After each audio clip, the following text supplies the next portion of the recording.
بس آقا دخترتو که بهم ندادی، سیگارم گفتی نکش، گفتیم چش، حداقل یه صابون گلنار بهم بده. نه عزیزم، گلنار بهت بدم بدبخت میشی. من گلنار رو به تو بدم بری تو حموم بزنی اونم به یاد دختر من غیرت دارم. نه شما یه گلنار بهم بده آرومم میکنه، پولش هم تقدیمت میکنه. ببین تو عاشق دختر من شدی میدونم، الان حالت از یه معتاد خمار تزریقی هم بدتر.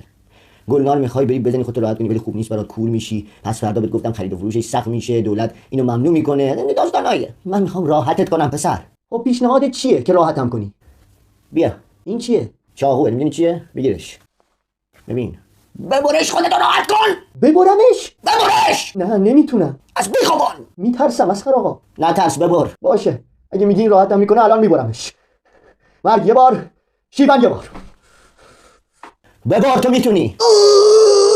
تو میتونی، ببر. درد داره اسخر آقا.